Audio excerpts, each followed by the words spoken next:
नात एक ही है या बहुत सी जहां आबाद हैं, ये साइंसदानों और फ़लसफ़ियों के लिए हमेशा से एक बड़ा सवाल बना रहा है। इस हवाले से कुरान मजीद में वाज़ेह इशारे मौजूद हैं जिनसे ये मालूम होता है कि दुनिया सिर्फ यही नहीं जिसमें हम रहते हैं, बल्कि ज़मा व मकां की और भी दुनिया आबाद हैं। अस्सलामु अलैकुम वरहमतुल्लाहि बरकातुहू। उम्मीद है आप लोग सब खैरियत से होंगे। मैं भी अल्हम्दुलिल्लाह अल्लाह का लाख लाख शुक्र है, एहसान खैरियत से हूँ। और इंशाअल्लाह जिस वीडियो पर रिएक्शन देने आ रहे हैं दोस्तों, बड़ी इंपॉर्टेंट बड़ी बेहतरीन वीडियो है। और जिस चैनल से मैंने ये वीडियो ली है उनका लिंक मैं डिस्क्रिप्शन बॉक्स में दे दूँगा। आप लोग उनके चैनल पर सब्सक्राइब करिएगा और मेरी वीडियो को एंड तक देखिएगा। दोस्तों, जिस तरह से हम लोग इस दुनिया में रहते हैं, ये ज़मीन है वो आसमान है। तो दोस्तों, आज हम जानेंगे 7 ज़मीन और 7 आसमान के बारे में। यानी कि जो हम लोग जो ज़िंदगी जीते हैं, क्या इस तरह से और भी लोग हैं, जैसे कि आसमान 1 है, 2 है, 3 है, 4 है, 5 है, 6 है, 7 ऐसे हैं। और इस तरह से जो ज़मीन है, क्या 7 ज़मीनें भी हैं। तो इसी की वीडियो पे आज की जो हमारी वीडियो इसी टॉपिक पे है कि 7 ज़मीन और 7 आसमानों का क्या रहस्य है। यानी कि जैसे हम लोग हैं, क्या ऐसे ही और भी दुनिया है या नहीं है, या कुछ अलग है, या इस तरह से है। तो ये सब सच्चाई जानेंगे हम इस वीडियो के ज़रिए से कि 7 ज़मीन 7 आसमान की क्या सच्चाई है, क्या हकीकत है। तो वीडियो को आप लोग एंड तक ज़रूर देखिएगा।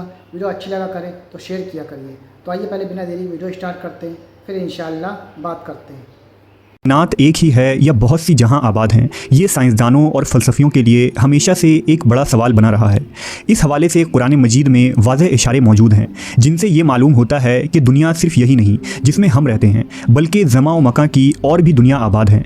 इस हवाले से आज साइंसदान इस थ्योरी को सच साबित करने की कोशिश कर रहे हैं कि क्या हमारी दुनिया के सिवा और भी दुनिया आबाद है, और क्या वहाँ भी हमारे जैसे इंसान मौजूद हैं। अल्लाह ने इस सवाल का जवाब देते हुए अपने मुकद्दस किताब में फरमाया, अल्लाह वो है जिसने 7 आसमान पैदा किए और उनके मानिंद ज़मीनें भी। उनके दरमियान हुक्म नाजिल होता है ताकि तुम जान लो कि बेशक अल्लाह हर चीज़ पर कुदरत रखने वाला है।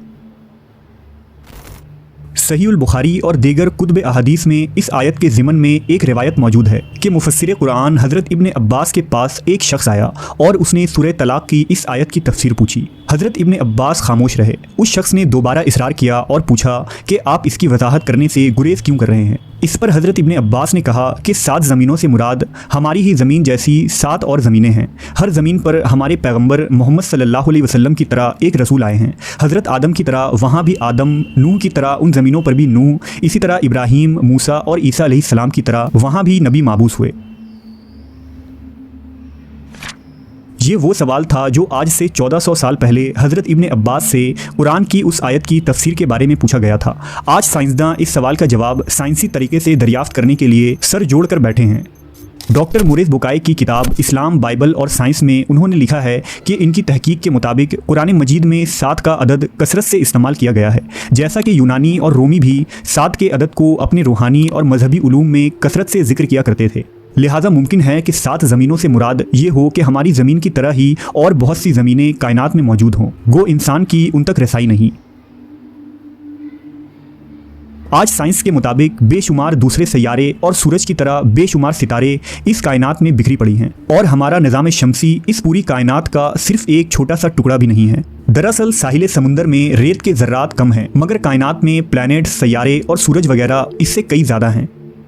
लेकिन कुरान मजीद की इस आयत की बात करें तो उलमा के दरमियान मुख्तलिफ नज़रियात और आरा पाई जाती हैं। कुछ उलमा का ख्याल है कि इससे मुराद 7 मुख्तलिफ ज़मीन और आसमान हैं, जबकि कुछ की राय यह है कि 7 कायनात एक दूसरे की हमशक्ल हैं। यानी अगर जैद नामी एक आदमी इस ज़मीन पर मौजूद है तो वो मज़ीद 6 ज़मीनों पर भी मौजूद होगा। सूफिया कराम के यहाँ भी 7 ज़मीनों और आसमानों और 7 आदम हवा का तस्वुर मिलता है। लिहाजा मशहूर सूफ़ी बुज़ुर्ग शेख इब्ने अरबी के मुतालिक एक मशहूर वाक़या नकल हुआ है। शेख इब्ने अरबी फरमाते हैं कि मैंने एक मरतबा एक ऐसी कौम के साथ बैतुल्लाह का तवाफ़ किया कि जिनको मैं नहीं जानता था। उनमें से एक ने मुझसे कहा कि क्या तुम मुझे जानते हो? मैंने कहा कि नहीं। उसने कहा कि मैं तुम्हारे सबसे अव्वलीन आबाओ अजदाद में से हूँ। मैंने पूछा, तुम्हें मरे हुए कितना अरसा गुजर चुका है? उसने कहा 40,000 साल से कुछ ज़्यादा। मैंने कहा आदम अलैहिस्सलाम को तो इतना ज़माना नहीं गुजरा। उसने कहा तुम कौन सी आदम की बात कर रहे हो? क्या तुम उस आदम के मुतालिक कह रहे हो जो तुमसे करीब हैं, या किसी और आदम के मुतालिक? लिहाजा शेख इब्ने अरबी फरमाते हैं कि मैंने जब उसकी ये बात सुनी तो मुझे वो हदीस याद आ गई कि इस कायनात में 7 ज़मीन, 7 आसमान और हर ज़मीन पर आदम व हव्वा भेजे गए।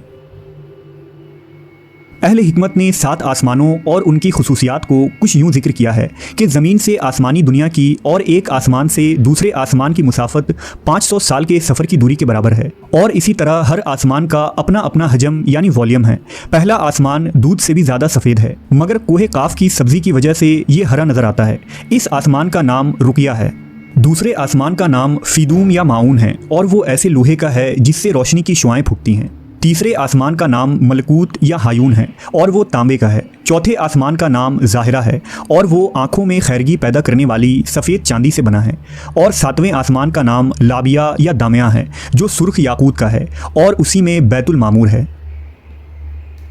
इसी तरह नबी करीम हज़रत मोहम्मद सल्लल्लाहु अलैहि वसल्लम का सफ़र मिराज इस बात का वाज़ह तरीन सबूत है कि हुजूर ने बुराक पर सफ़र करते हुए जिब्रील अमीन के साथ तमाम आसमानी रास्तों को पार किया, जिसके अंदर 7 आसमान भी शामिल था। और हुजूर ने तमाम आसमानों में पैगंबरों और रसूलों से मुलाकात की,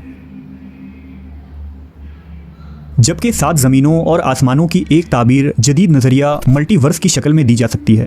दरअसल हमारी इस ज़मीन में कुछ जानदार ऐसे हैं जिन्हें हम अपनी आंखों से देख सकते हैं, मसलन चौपाए जानवर, रेंगने वाले मखलूक और चरिंदो परिंद जो हमारे साथ इसी ज़मीन पर ज़िंदगी गुजारते हैं। जबकि कुछ जानदार ऐसे हैं जो हमारे नज़रों से भी ओझल हैं, मसलन खुर्दबीन मखलूक, वायरस और बैक्टीरिया वगैरह जिन्हें हम अपनी आंखों से नहीं देख सकते।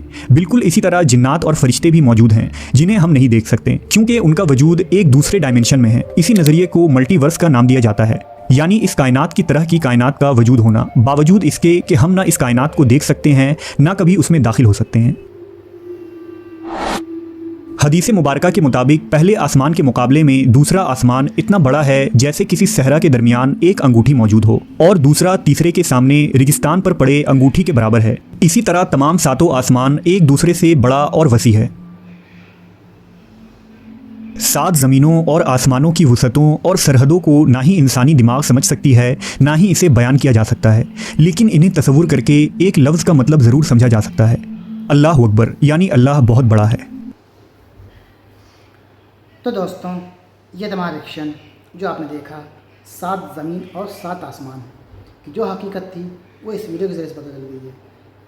इसमें जो बताया गया है दोस्तों कि जिस तरह से हम हर मखलूक को नहीं देख सकते हैं, जैसे कि जिन हो गए नहीं देख सकते हैं, जो वायरस महीने होते हैं वो नहीं हम देख सकते हैं, तो इस वजह से तमाम चीज़ें हैं जो हम लोग की आँखों में नहीं नज़र आती हैं तो उसको नहीं दे सकते हैं। जैसे कि हमारे प्यारे का नबी पाक सल्लल्लाहु अलैहि वसल्लम शब मेराज पे जब गए तो वहाँ तमाम आसमान पे गए। पहला आसमान जो था वो दूसरे आसमान से छोटा था, इस तरह से और ऊपर गए तो वो उससे बड़ा था, उससे बड़ा था। तो ये तमाम जो हकीकत है, सबसे पहली बात तो अल्लाह बेहतर जाने कि इसमें कितनी सच्चाई है, कितनी हकीकत है, क्योंकि हमें नहीं पता। जो हम लोग को उलमा हमारे बताते हैं उस तरह से तो ये दुनिया जिस तरह से हम लोग जीते हैं इस तरह से और भी लोग हैं इस दुनिया में जिनको हम जानते तक नहीं हैं, और इसे एलियन भी कह सकते हैं, और बाकी तमाम ऐसी मखलूक हैं जिनको हमने नहीं देखा है। तो ये तो कह सकते हैं कि ये बात हकीकत है, जैसे हम ज़िंदगी जीते हैं इस तरह से तमाम, चाहे वो इंसान हो या जानवर हो, वो ऐसे लोग हैं ज़रूर इस दुनिया में। बाकी आपकी इस वीडियो में क्या राय है हमें कमेंट करके ज़रूर बताइएगा। वीडियो अच्छी लगी हो तो शेयर करिएगा। मिलेंगे इंशाल्लाह फिर आपसे नेक्स्ट वीडियो में, तब तक के लिए अस्सलाम वालेकुम व रहमतुल्लाहि व बरकातहू।